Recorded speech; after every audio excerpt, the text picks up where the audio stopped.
පූර්ණ ජීවිතයක් දුන්නා.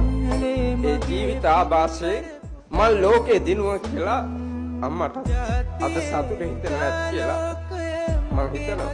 ඕනෑම මිනිහෙකුට මේ සමාජය ඇතුලේ ලොකු කාර්යභාරයක් කරන්න පුළුවන්. ඒක ප්‍රායෝගිකයි. මම දුප්පත් පැලක යාචක පවුලක අනුර කුමාර දිසානායක ජනාධිපතිතුමා දුප්පත් පැලක යාචක නුනා. මම ලෝකෙ වටේම ගියා.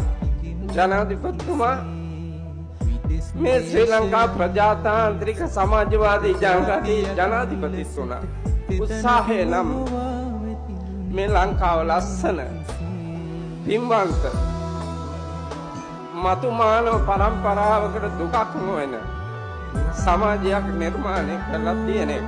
සෞභාග්‍යයෙන් සපිරි නැනසින් සහ ගුණයෙන් වැඩුණු සත්පුරුෂයන් නිර්මාණය වුණොත් අතීත ශ්‍රී ලංකාවේ අනුරාධපුර රාජධානියේ සිට නිර්මාණය වුණු මේ ලංකා සංස්කෘතිය අපිට ආපහු ආලෝකමත් කරන්න පුළුවන්. මේ පහළ මළුවට ගිහිල්ලා ආපහු බැලුවොත් ජනාධිපතිතුමනි මම රාජමහා විහාරයක් හදපු රජෙක් වගේ මට දැනෙනවා. අනුමුදුමීන්වා මහරහතන් වහන්සේ හම්මාන්තයන් 64ක් 18 කට්ටුවක මිනිස්සු ගෙනල්ලා නිර්මාණය කළා. ඒ නිර්මිත ශ්‍රී ලංකාවේ කන්ද නැහැ කියනවා නම් අඳින්න නැහැ කියනවා නම් ජීවත් වෙන්න විදියක් නැහැ කියනවා නම් ඒක පාපයක්. ඒකේ යැලෙන්නේ නැතුව මේක ගොඩනගන්න මානසි ගන්න. ගොඩනගන්න හදනකොට ඒකට දිරිය දෙන්න. උදව් කරන්න. කඩා කප්පල් කරන්න. කකුලෙන් අදින්න.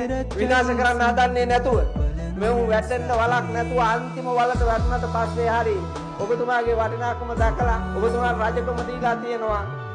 ඒ රජකම බාරගත්තා සේම රාජකීයත්ව ඒ කටයුතු ටිකක් මනාව සිද්ධ කළා මේ ලංකාවට ලස්සන ශ්‍රී ලංකාවක ස්වයංපෝෂිත මිනිස්සු සන්තෝෂයෙන් ජීවත් වෙන මිනිස්සු මතු පරම්පරාවට කාටවත් අත පාන්නේ නැති මිනිස්සු ජාතියක් කරන්න පුළුවන් නම් හොඳයි.